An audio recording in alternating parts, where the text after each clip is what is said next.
Ya no se llevaba bien con Monsieur de Charlus, pero volvía a verlo de vez en cuando para pedirle algún favor. El señor de Charlus, que habitualmente daba al amor una forma más viril, también tenía sus languideces. Por otra parte, en su infancia, para poder comprender y sentir los versos de los poetas, se había visto obligado a suponerlos dirigidos no a una hermosa infiel, sino a un joven. Los dejé lo más pronto que pude, pese a darme cuenta de que hacer visitas con Morel era una satisfacción inmensa para Monsieur de Charlus, a quien eso daba por un instante la ilusión de haberse vuelto a casar, y unía además en su persona al esnovismo de las reinas el de los criados. El recuerdo de Albertín se había vuelto en mí tan fragmentario que ya no me causaba tristeza y sólo era una transición a nuevos deseos, como un acorde que prepara cambios de armonía. Y apartada cualquier idea de capricho sensual y pasajero, precisamente porque seguía siendo fiel al recuerdo de Albertín, hasta me sentía más feliz teniendo a mi lado a André de lo que habría sido de haber recuperado milagrosamente a Albertín, porque André podía decirme más cosas sobre Albertín de las que me habría dicho la propia Albertín. Ahora bien, los problemas relativos a Albertín todavía seguían en mi mente cuando mi ternura por ella, tanto física como moral, ya había desaparecido, y mi deseo de conocer su vida, por haber disminuido menos, era ahora comparativamente mayor que la necesidad de su presencia. Por otro lado, la idea de que una mujer pudiese haber tenido relaciones con Albertín ya no me inspiraba el deseo de tenerlas yo también con esa mujer. Se lo dije todo a André mientras la acariciaba. Entonces, sin tratar en absoluto de acordar sus palabras con las de hacía unos meses, André me dijo con una media sonrisa: «Ah, sí, pero usted es un hombre. Por eso no podemos hacer juntos las mismas cosas que yo hacía con Albertín». Y bien porque pensase que eso aumentaba mi deseo, en espera de confidencias, tiempo atrás le había dicho que me gustaría tener relaciones con una mujer que las hubiera tenido con Albertín, o mi pena, o quizá para destruir un sentimiento de superioridad sobre ella que podía creer que yo experimentaba por haber sido el único en mantener relaciones con Albertín. Las dos pasamos juntas muy buenos momentos. Era tan cariñosa, tan apasionada, pero no solo era conmigo con quien le gustaba gozar. En casa de Madame Verdurin había conocido a un guapo muchacho llamado Morel. Se entendieron inmediatamente. Él se encargaba, con permiso de Albertín, para que también él buscase su propio placer, porque le gustaban las pequeñas novicias y, en cuanto las había puesto en el mal camino, abandonarlas luego. Él se encargaba de seducir pequeñas pescadoras en una playa alejada, pequeñas lavanderas que se enamoriscaban del muchacho pero que no hubieran respondido a las insinuaciones de una muchacha. En cuanto a las chiquillas estaba bajo su dominio, la hacía ir a un lugar totalmente seguro donde la entregaba Albertín. Por miedo a perder a ese tal Morel, que por lo demás se sumaba a la partida, la pequeña obedecía siempre, aunque por otra parte lo perdía de todos modos, pues por miedo a las consecuencias y también porque una o dos veces le bastaban, desaparecía dejando una dirección falsa. Una vez tuvo la audacia de llevar una, así como Albertín, a un burdel de Curiville, donde 4 o 5 la poseyeron a la vez o sucesivamente.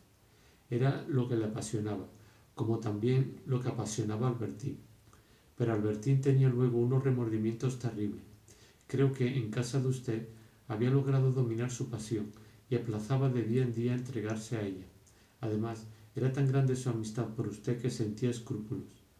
Pero era más seguro que si alguna vez le dejaba, volvería a empezar. Esperaba que usted la salvaría, que se casaría con ella. En el fondo sentía que era una especie de locura criminal, y a menudo me he preguntado si después de algo por el estilo, después de haber provocado un suicidio en una familia, no se mató ella misma. Debo confesar que, muy al principio de su estancia en esta casa, no había renunciado del todo a sus juegos conmigo. Había días que parecía necesitarlos, tanto que una vez, cuando fuera habría sido tan fácil, no se resignó a despedirse de mí sin antes haberme tumbado a su lado aquí en esta casa. No tuvimos suerte. Estuvieron a punto de pillarnos. Aprovechó que François había salido a un recado y que usted no había vuelto. Entonces había pagado todo para que, cuando usted abriese con su llave, perdiese un poco de tiempo mientras buscaba el interruptor. Y no había cerrado la puerta de su cuarto. Le oímos subir, y yo apenas tuve tiempo de arreglarme, de bajar, precipitación totalmente inútil porque, por una casualidad increíble, a usted se le había olvidado la llave y se vio obligado a llamar. De cualquier modo perdimos la cabeza y, para ocultar nuestra turbación, las dos, sin haber podido consultarnos, tuvimos la misma idea, fingir que teníamos miedo al olor de la celinda, que por el contrario adorábamos. Traía con usted una larga rama de ese arbusto, lo que me permitió apartar la cabeza y ocultar mi turbación.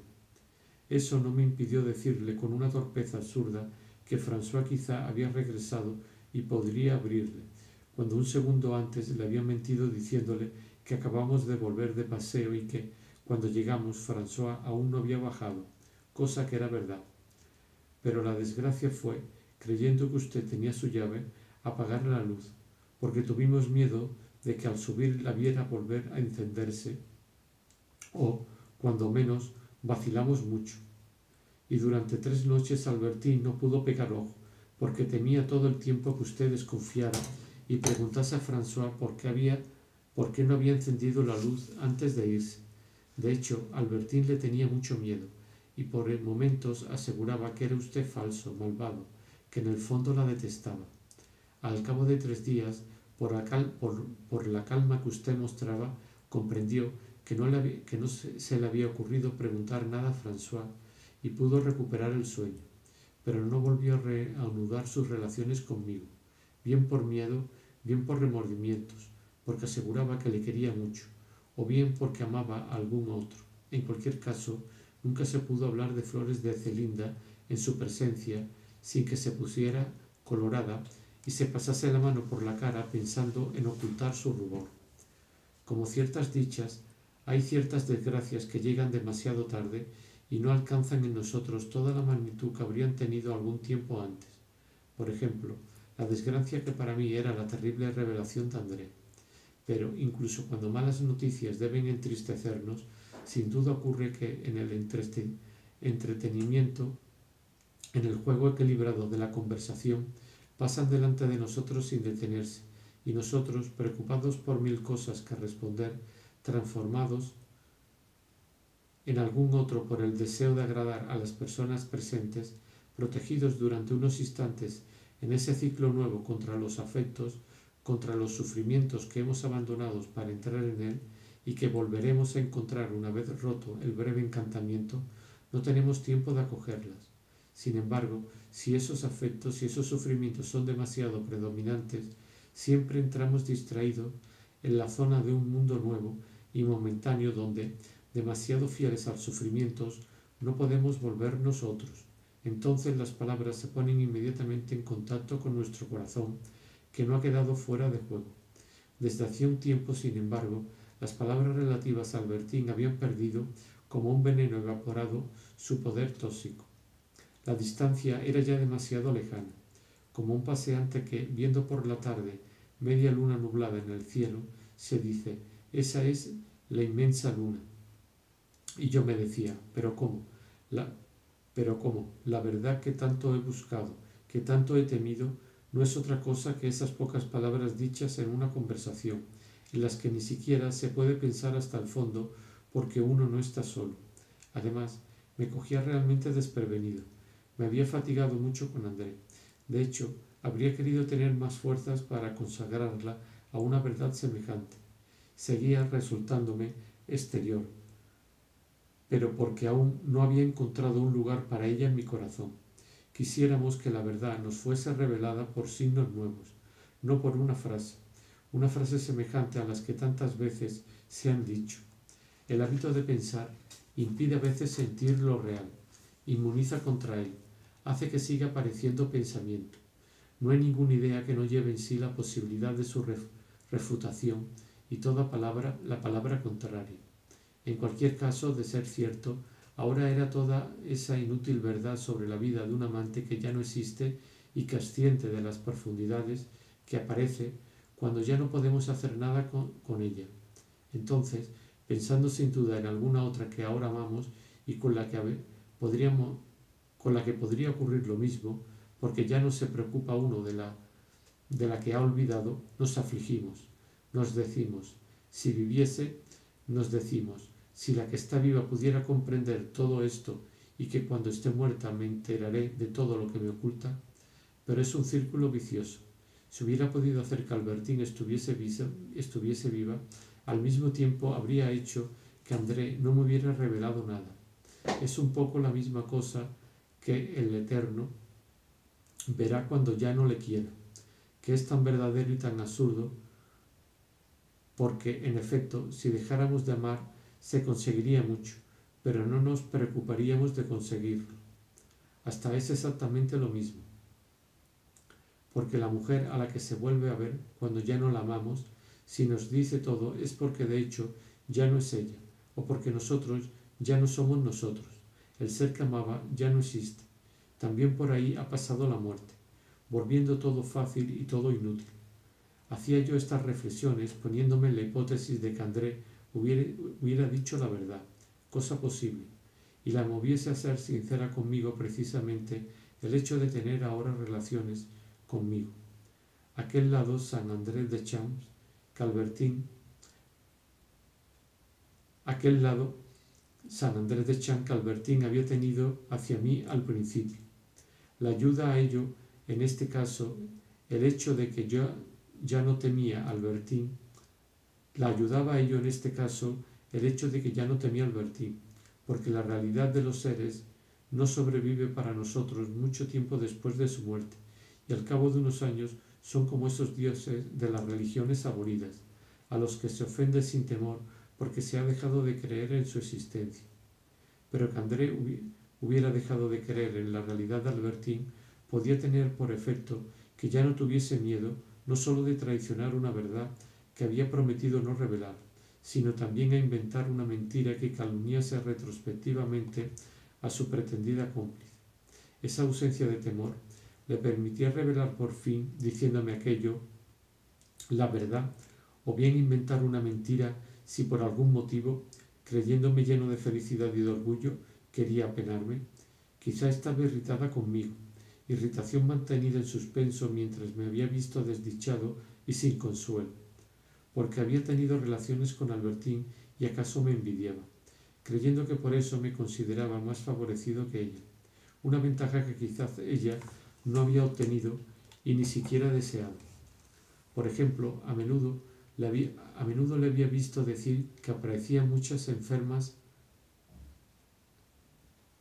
que parecían muy enfermas a personas cuyo buen aspecto y sobre todo la conciencia que tenían de su buen aspecto la exasperaba, añadiendo con la esperanza de molestarla que ella se encontraba muy bien, cosa que no dejó de proclamar cuando más enferma estaba, hasta el día en que, merced a la despreocupación por la muerte, ya no le importó que los afortunados estuvieran bien y supiesen que ella misma estaba muriéndose. Pero ese día aún quedaba lejos. Tal vez estaba irritada conmigo, sin que yo supiese la razón, de la misma forma que tiempo atrás había tenido un ataque de rabia contra el joven tan experto en cosas de sport, tan ignorante en lo demás, que habíamos conocido en Balbec, y que después vivía con Rachel y sobre quien Andrés se explayaba con palabras difamatorias, deseando que se creyese contra ella por calumnia y así poder acusar al padre de hechos infames cuya falsedad aquel no habría podido demostrar. O quizá de esa rabia contra mí volvía a dominarla y solo había cedido sin duda cuando me había visto tan triste. En efecto, incluso a los mismos que, con los ojos centelleantes de rabia, había deseado deshonrar, matar, hacer condenar, aunque fuese a costa de falsos testimonios, en cuanto los había tristes y humillados, ya no les deseaba ningún mal, estaba dispuesta a colmarlo de favores, porque en el fondo no era mala, y si su naturaleza no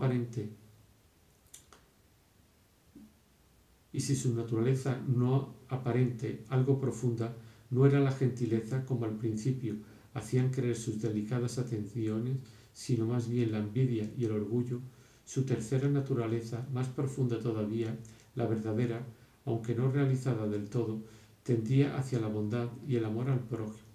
Solo que, como todos los seres que, encontrándose en cierto estado, desean otro mejor que únicamente conocen por el deseo, no comprenden que la primera condición es romper con el primero, como los neurasténicos o los morfinómanos, que bien querrían ser curados, pero sin verse privados, sin embargo, de sus manías o de su morfina, como los corazones religiosos o los espíritus artistas que, ligados al mundo, aspiran a la soledad, pero sin embargo quieren imaginársela como si no implicase una renuncia absoluta a su vida anterior.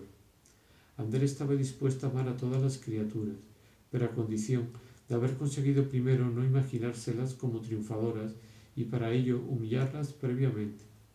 No pretendía que había que amar incluso a los orgullosos, no comprendía que había que amar incluso a los orgullosos y vencer su orgullo con el amor, y no con un orgullo más potente.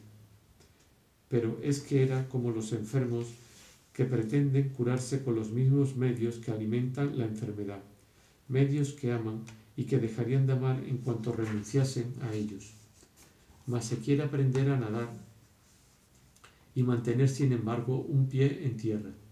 Por lo que se refiere al joven deportivo, sobrino de los Verduri, con el que me había encontrado durante mis 2 estancias en Baalbek, hay que decir de manera accesoria y por anticipado que algún tiempo después de la visita de André, visita cuyo relato se reanudará dentro de un instante, acaecieron hechos que causaron una impresión bastante grande. Ante todo, aquel joven, quizá por recuerdo de Albertín, a la que entonces no sabía yo que hubiese amado, se prometió con André y se casó con ella, pese a la desesperación de Rachel, a la que él no hizo caso.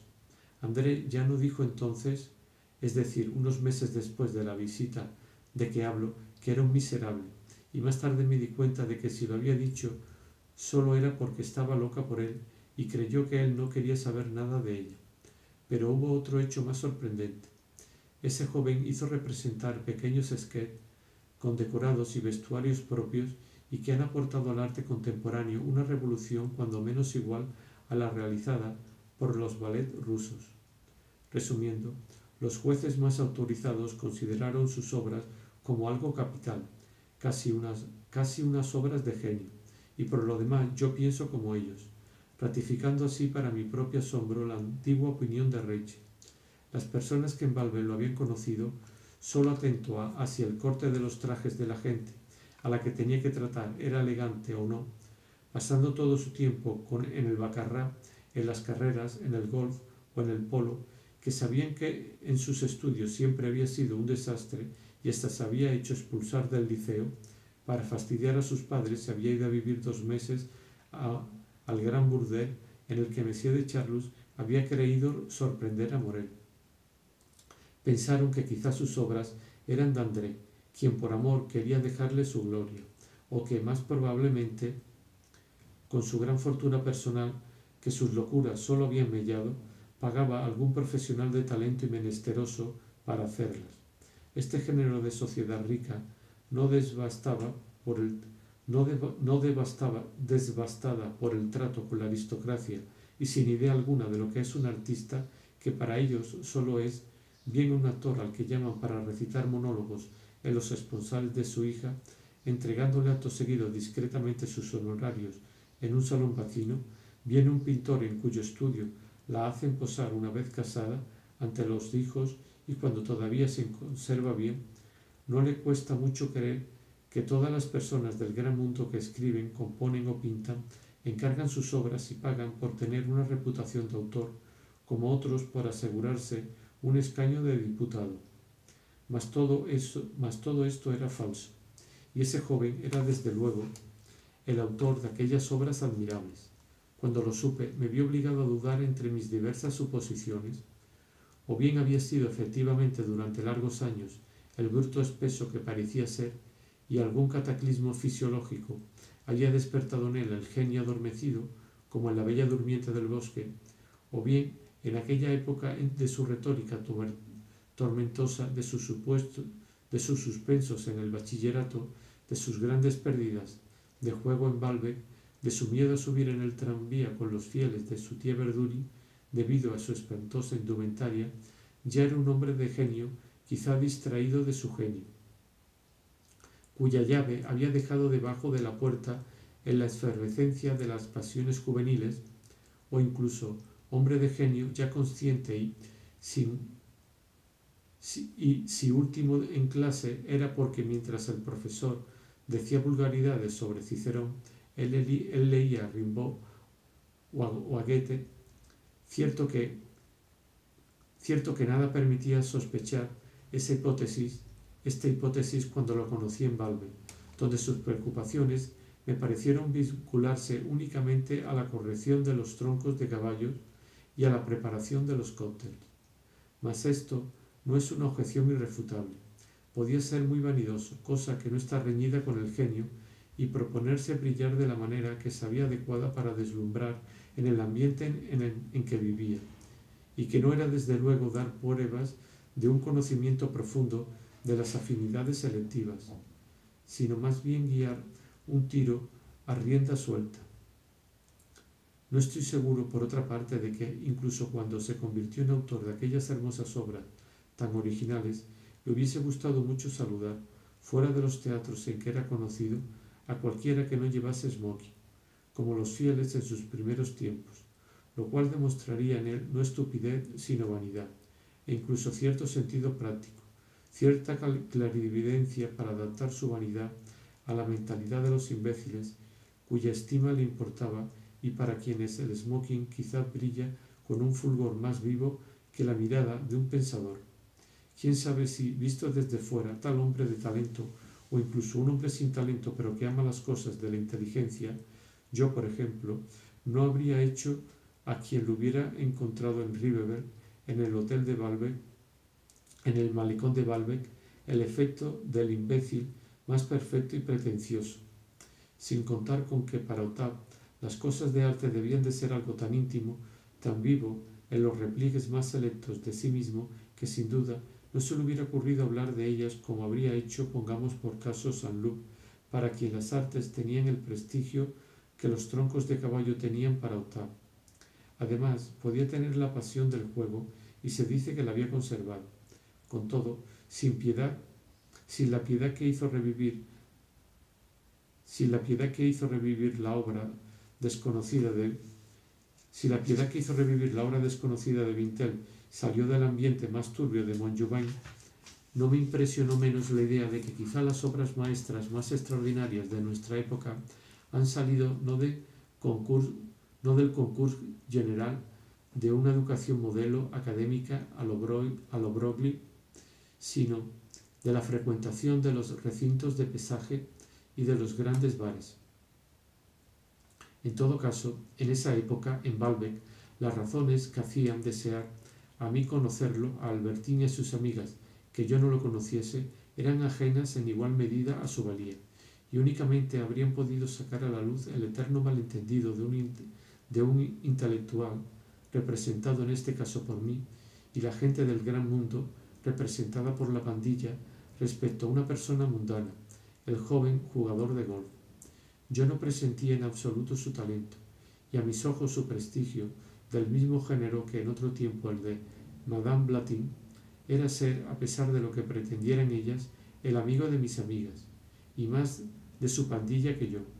Por otro lado, Albertín y André, simbolizando en esto la incapacidad de las gentes del gran mundo para emitir un juicio verdadero sobre las cosas de la inteligencia y su propensión a vincularse en este orden a falsas apariencias, no sólo no estaban lejos de encontrarme estúpido por sentir curiosidad ante semejante imbécil, sino que se extrañaban sobre todo de que, jugador de golf por jugador de golf, mi elección hubiese recaído precisamente en el más insignificante.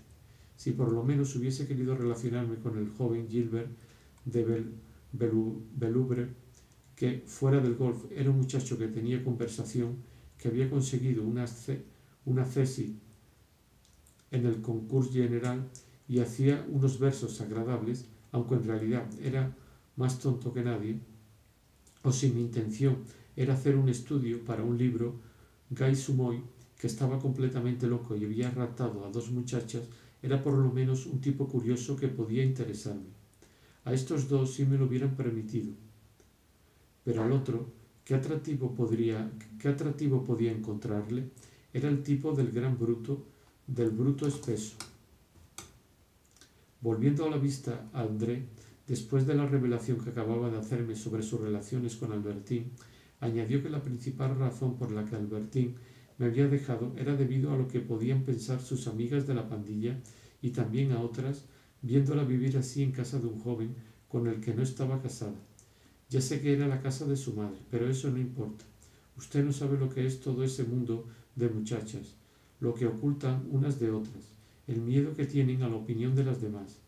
Las he visto de una severidad terrible con los jóvenes simplemente porque conocían a sus amigas y tenían miedo de que fuesen repetidas ciertas cosas, y a estas incluso el azar me las mostró totalmente distintas, bien a pesar suyo. Unos meses antes de saber que parecía... Unos meses antes, ese saber que parecía poseer a Andrés sobre los móviles a que obedecían las muchachas de la pandilla me hubiera parecido lo más precioso del mundo. Quizá lo que decía bastaba para explicar que Albertín, que luego se me había entregado en París, me hubiera rechazado en Balbec cuando yo veía continuamente a sus amigas, cosa que de manera absurda me pareció una ventaja para estar en buenas relaciones con ella. Hasta era posible que ver alguno de mis movimientos de confianza con André, o que yo le hubiera dicho imprudentemente que Albertín iba a dormir en el gran hotel, hacía que ésta, que tal vez una hora antes estaba dispuesta a dejarme coger ciertos placeres como la cosa más sencilla, cambiase de idea y amenazase con llamar. Pero entonces había debido de ser fácil con muchos otros. Esa idea despertó mis celos y le dije a Albertín que había una cosa que quería preguntarle. ¿Lo hacían ustedes en aquel piso deshabitado de su abuela? Oh, no, nunca. Nos habrían molestado. Vaya, me parecía. Además, a Albertín le gustaba sobre todo hacerlo en el campo, donde, antes, cuando no tenía tiempo de ir muy lejos, íbamos a Les Bourgs-Chaumont. Conocí allí una casa, o bien bajo los árboles. Allí no hay nadie. También en la gruta del Petit Trianon. Ya lo ve. ¿Cómo quiere que la crea? No hace ni un año me juró usted no haber hecho nada en Les Bourgs-Chaumont. Tenía miedo de hacerle sufrir. Como ya he dicho, pensé, pero no mucho más tarde, que por el contrario, esa segunda vez, el día de las confesiones, André había tratado de hacerme sufrir. Y mientras ella hablaba, de repente se me había ocurrido esa idea, porque había sentido su necesidad si aún hubiera amado tanto a Albertín. Pero las palabras de André no me hacían el daño suficiente para que me fuera indispensable juzgarla inmediatamente falsas. En resumen, si lo que decía André era cierto, y al principio no lo dudé, la Albertín real que iba descubriendo, después de haber conocido tantas apariencias distintas de Albertín, difería muy poco de la muchacha orgiástica surgida y adivinada el primer día en el malecón de Balbec y que tantos aspectos me había ofrecido sucesivamente, de la misma forma que sucesivamente modifica la disposición de sus edificios hasta aplastar, hasta borrar el monumento capital que se veía solitario desde lejos, una ciudad a la que uno se acerca, pero cuyas verdaderas proporciones, cuando se la conoce bien y se la juzga exactamente, eran en última instancia las indicadas por la perspectiva de la primera ojeada, mientras el resto, por donde se había pasado, no era más que esa serie sucesiva de líneas de defensas que todo ser levantaba frente a nuestra visión y que deben franquearse una tras otras a costa de muchos sufrimientos antes de llegar al corazón.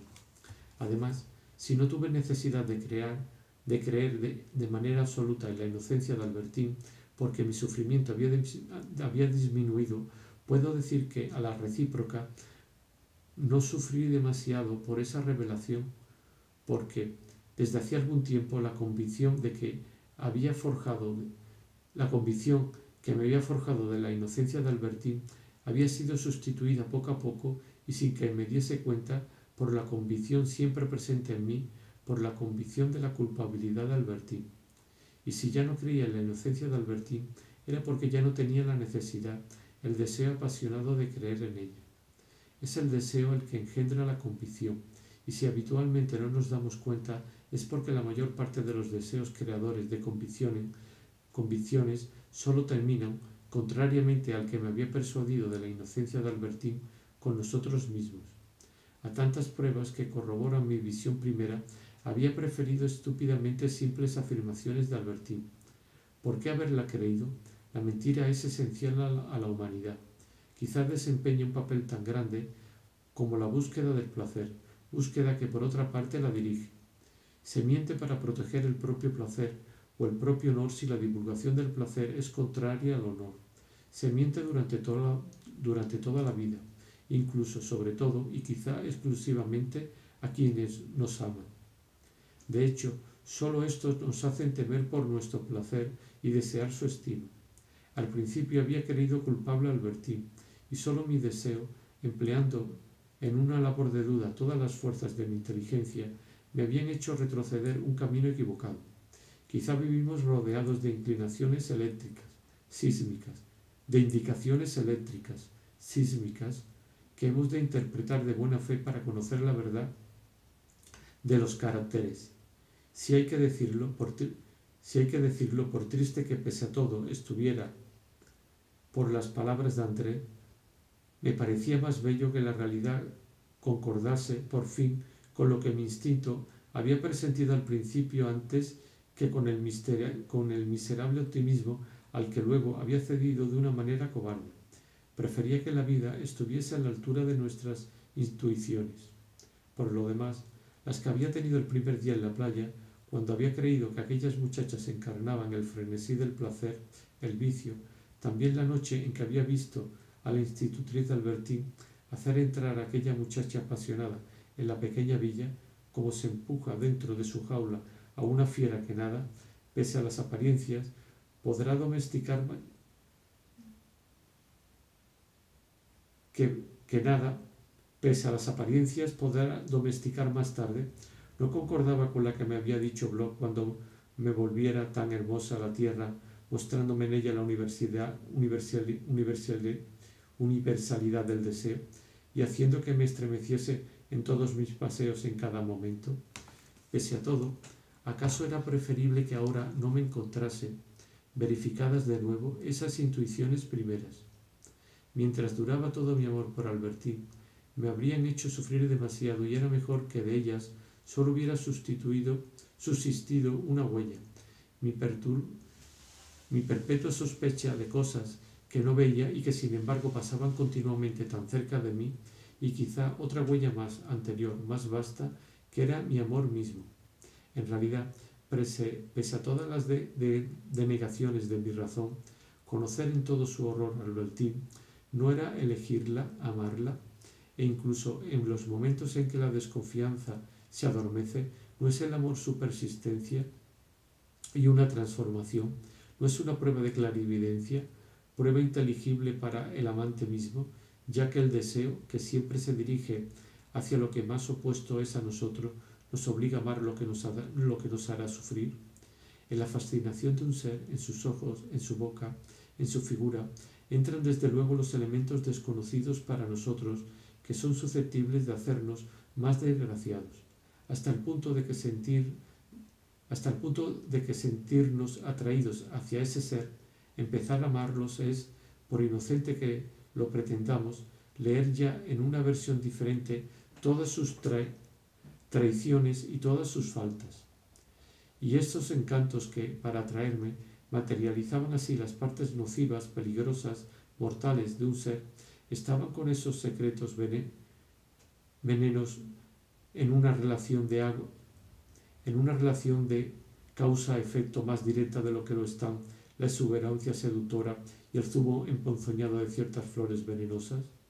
Quizá, me decía yo, era el vicio mismo de Albertín, causa de mis sufrimientos futuros, el que había producido en ella aquellos modales buenos y sinceros que daban la ilusión de que con ella se podía tener la misma camaradería leal y sin restricción que con un hombre. de la misma forma que un vicio paralelo había producido en Monsieur de Charlus una fineza femenina de sensibilidad y de espíritu. En medio de la más completa ceguera, la perspicacia subsiste bajo la forma misma de la predilección y la ternura, de suerte que, en amor, no tiene sentido hablar de mala elección, puesto que, desde el momento en que hay elección, solo puede ser mala. Esos paseos en Les Buttes-Chaumont tenían lugar cuando usted iba a buscar la casa, le dije a André. Oh no, desde el día en que Albertín regresó de Balbec con usted, salvo lo que le he contado, nunca volvió a hacer nada conmigo. Ni siquiera me permití hablarle de esas cosas. Pero mi pequeña André, ¿por qué seguir mintiéndome? Gracias a la mayor de las casualidades, porque nunca trato de saber nada, me he enterado hasta en los menores detalles de cosas de ese género que Albertín hacía. Puedo precisárselo. A orillas del agua con una lavandera apenas unos días antes de su muerte. Quizá después de haberle dejado. Eso no lo sé. Estaba convencida de que no había podido, de que nunca más podría recobrar su confianza. Estas últimas palabras me abrumaban. Después volví a pensar en la noche de la rama de Celinda.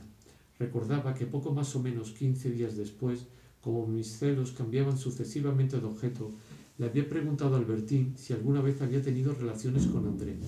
Y ella me había respondido, oh, nunca. Claro que adoro a André. Siento por ella un cariño profundo, pero como a una hermana. Y aunque tuviese los gustos que usted parece creer, es la última persona en la que habría pensado para eso. Puedo jurárselo por todo lo que usted quiera, por mi tía, por la tumba de mi pobre madre. Yo la había creído, y sin embargo, incluso si para despertar mi desconfianza no hubiera bastado la contradicción entre sus dos semiconfesiones de otro tiempo sobre cosas que luego, al ver que no me dejaban indiferente, había negado, habría debido acordarme de Swann, convencido del platonismo de las amistades de Monsieur de Charlus y asegurándomelo la noche misma del día en que yo había visto al chalequero y al varón en el patio. Habría debido pensar que hay, uno delante de otro, dos mundos, uno constituido por las cosas que dicen los seres mejores, los más sinceros, y detrás de ese el mundo compuesto por la sucesión de lo que esos mismos seres hacen. De modo que cuando una mujer casada os dice de un joven, oh, es totalmente cierto que siento por él una amistad intensa, pero es algo muy inocente, muy puro, podría jurarlo por la memoria de mis padres. Uno mismo debería, en lugar de tener la menor duda, jurarse que con toda probabilidad acaba de salir del cuarto de baño a donde, después de cada una de sus citas con ese joven, corre para no tener hijos. La rama de Celinda me ponía mortalmente triste, y también que Albertín me hubiera creído, que me hubiera llamado perverso y que la detestaba. Y más que cualquier otra cosa, quizá, sus mentiras, tan inesperada que me costaba asimilarlas a mi pensamiento. Un día me contó que había estado en un campo de aviación, que era amiga del aviador, sin duda para desviar mis sospechas de las mujeres, pensando que yo tenía menos celos de los hombres. Que era divertido ver cómo se maravillaba André ante aquel aviador, ante todos los homenajes que éste rendía a Albertín, hasta el punto de que André había querido dar un paseo en avión con él, pero se lo había inventado por completo. André nunca había ido a ese campo de aviación, etc. Cuando André se hubo marchado, ya era la hora de cenar. Nunca adivinarás quién me ha hecho una visita de 3 horas por lo menos, me dijo mi madre. Calculo 3 horas, aunque quizá haya sido más, porque llegó casi al mismo tiempo que la primera persona, que era Madame Cottard. Ha visto entrar y salir sin moverse una tras otra a mis diferentes visitas, y he tenido más de 30, y no me ha dejado hasta hace un cuarto de hora. De no haber estado con tu amiga, André te habría hecho llamar. Pero en fin, ¿quién era? Una persona que nunca hace visitas, la princesa de Parma. Decididamente tengo un hijo más inteligente de lo que creía. No es nada divertido hacerte buscar un nombre, lo encuentras enseguida. ¿Y no se ha disculpado por su frialdad ayer? No, habría sido estúpido. Su visita era precisamente esa disculpa. A tu pobre abuela le habría parecido muy bien. Parece que a eso de las 2 había mandado un lacayo a preguntar si yo tenía día de visita. Le han respondido que era precisamente hoy y ha subido. Mi primera idea, que no me atreví a decirle a mamá, fue que la princesa de Parma, rodeada la víspera de personas brillantes a las que estaba muy unida y con la que le gustaba charlar, había sentido al ver entrar a mi madre un despecho que no había tratado de disimular, y era muy propio del estilo de las gentes, de las grandes damas alemanas, que por lo demás habían adoptado en buena medida los guermantes aquella altivez que creían reparar con una amabilidad escrupulosa.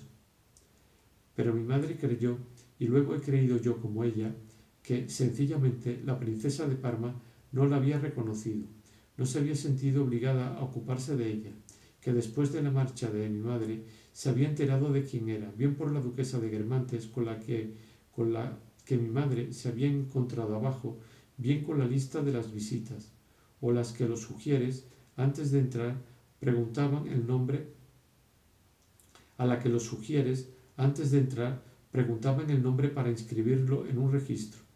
Le había parecido poco amable mandar decir o decir a mi madre no la he reconocido, y había pensado proceder no menos acorde con la cortesía de las cortes alemanas y con los modales de los guermantes que mi primera versión, que una visita, cosa excepcional de parte de una alteza, y sobre todo una visita de varias horas, proporcionaría a mi madre, bajo una forma indirecta y por ello más persuasiva, esa explicación, como en efecto ocurrió. Pero no me entretuve en pedir a mi madre un relato de la visita de la princesa, porque acababa de recordar varios hechos relativos a Albertín sobre los que quería y había olvidado interrogar a André. De todos modos, qué poco sabía yo y qué poco sabría nunca de esa historia de Albertín, la única historia que me hubiera interesado de verdad, o que al menos empezaba a interesarme de nuevo en ciertos momentos, porque el hombre es ese ser sin edad fija, es ese ser que tiene la facultad de volver a ser en unos pocos segundos muchos años más joven, y rodeado por las paredes del tiempo en que ha vivido, flota en él pero como en un estanque cuyo nivel cambiase constantemente, poniéndolo al alcance tan pronto de una época como de otra. Escribí a André para que volviera. No pudo hacerlo hasta una semana después. Casi desde el principio de su visita le dije, en suma, si Albertín, como usted pretende, no hacía ya ese género de cosas cuando vivía aquí, según usted, es que me dejó para hacerlas con mayor libertad. Pero, ¿con qué amiga? Seguro que no fue en absoluto por eso. Entonces, porque yo era demasiado desagradable.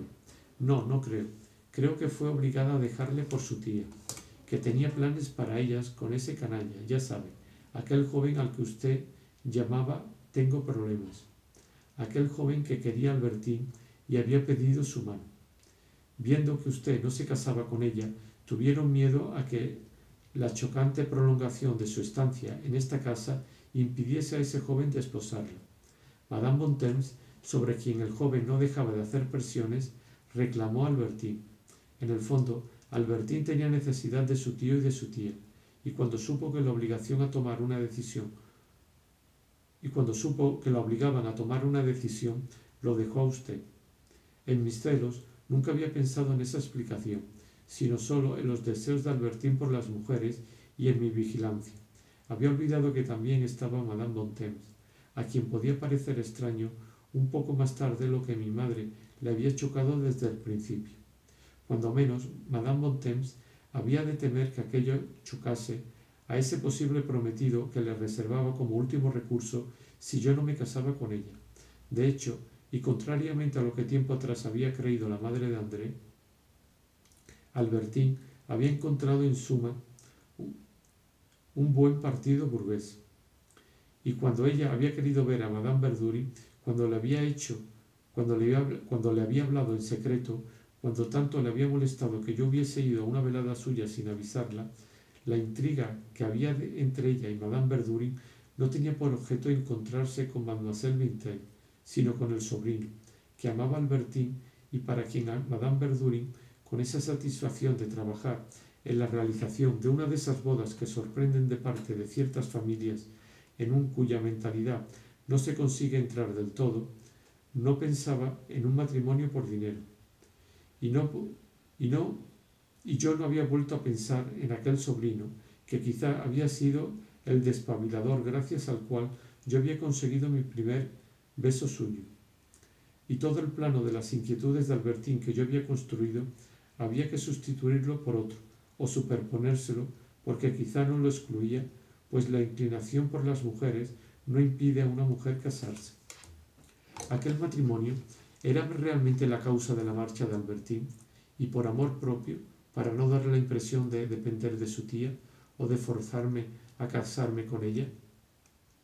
No había querido decirlo. Empezaba a darme cuenta de que el sistema de las numerosas causas de una sola acción, seguido por Albertín en sus relaciones con las amigas, cuando hacía creer a cada una que si había ido era por ella, no era más que una especie de símbolo artificial, deliberado, de los diferentes aspectos que adopta una acción según el punto de vista en que uno se sitúe. El estupor y la especie de vergüenza que sentía por no haberme dicho ni una vez que Albertín estaba en mi casa, en una posición falsa, que podía disgustar a su tía, ese estupor no era la primera vez que lo sentía, tampoco fue la última. ¿Cuántas veces, después de haber tratado de comprender las relaciones de dos seres y las crisis que acarrean, me ha sucedido oír de repente a un tercero hablarme desde su punto de vista, pues tienen relaciones aún mayores con uno de los dos, punto de vista que tal vez haya sido la causa de la crisis. Y si los actos siguen siendo tan inciertos, ¿cómo no lo serían las personas mismas? De oír a quienes pretendían que Albertín era una pícara que había intentado casarse con este o con aquel, no es difícil suponer cómo hubieran definido su vida en mi casa.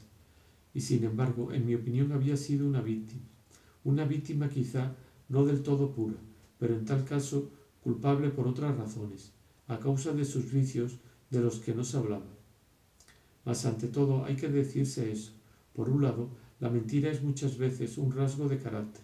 Por otro, en mujeres que sin eso no serían mentirosas, es una defensa natural, improvisada y luego cada vez mejor organizada contra ese peligro súbito y que sería capaz de destruir cualquier vida, el amor.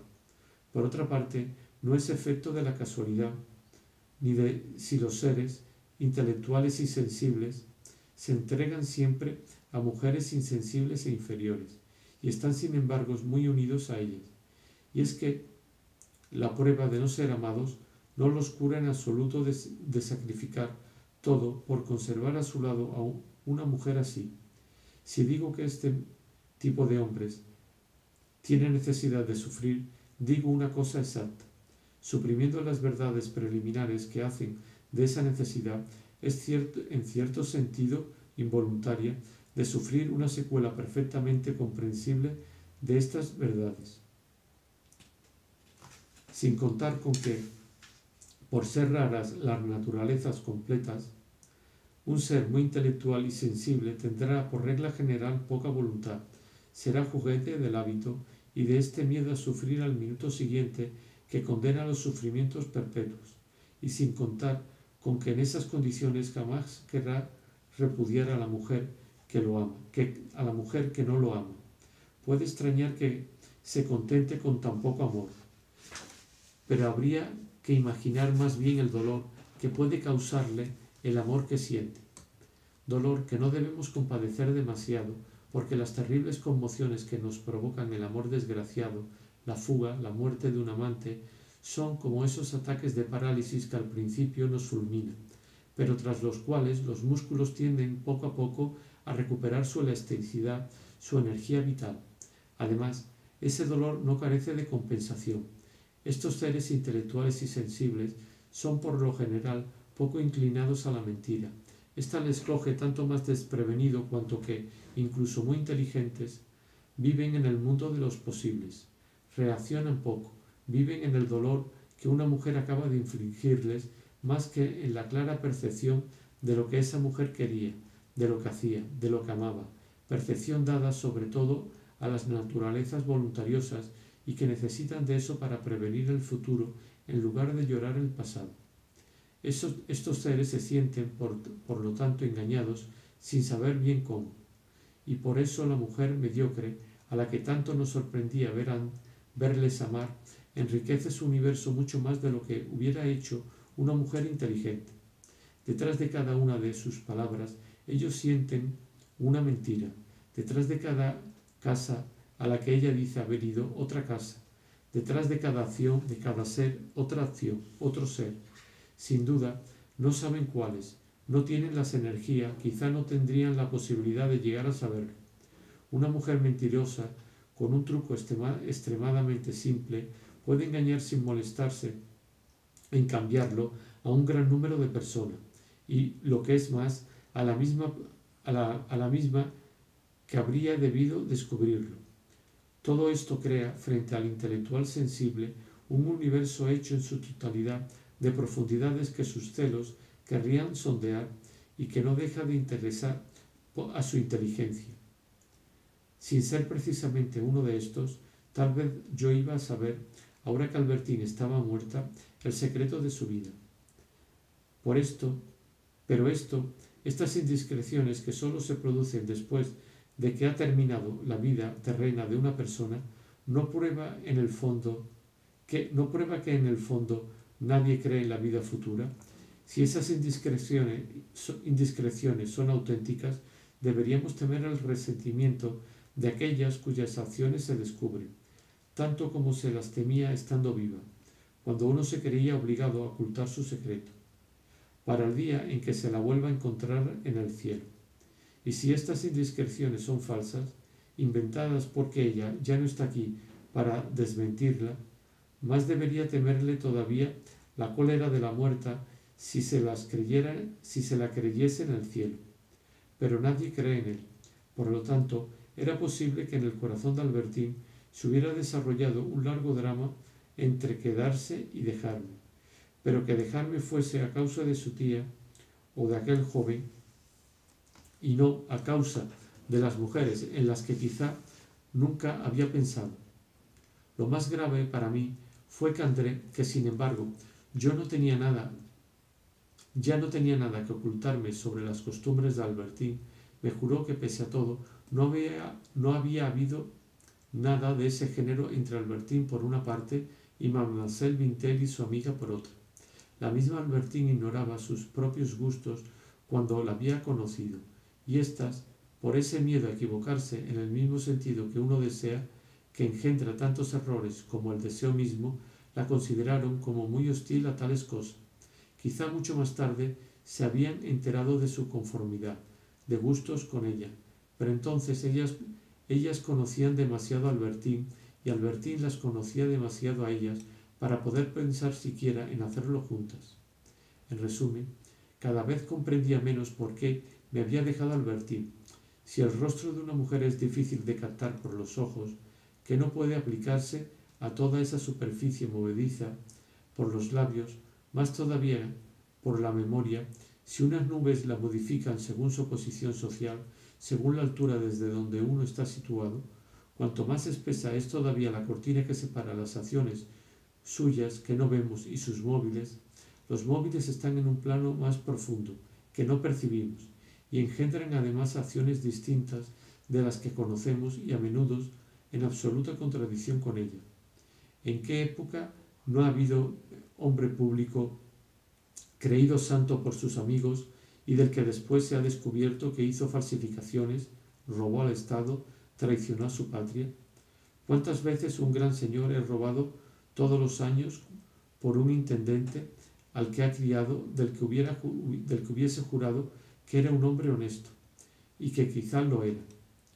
Y esa cortina que oculta los móviles ajenos, cuánto más impenetrable se vuelve si estamos enamorados de esa persona, porque el amor oscurece nuestro juicio y también las acciones de aquella que, sintiéndose amada, deja de pronto de dar importancia a lo que, de no ser por eso, la habría tenido para ella, como la riqueza, por ejemplo.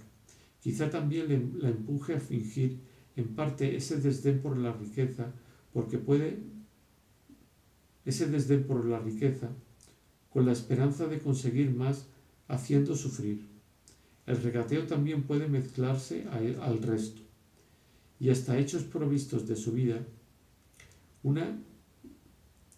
y hasta hechos positivos de su vida, una intriga que no ha confesado a nadie por miedo a que nos fuese revelada, que muchos pese a esto habrían podido conocer si hubieran tenido el mismo deseo apasionado de conocerla que nosotros, pero conservando una mayor libertad de espíritu, despertando en la interesada menos sospechas, una intriga que algunos tal vez no han ignorado, pero algunos que nosotros no conocemos y que no sabríamos dónde encontrar.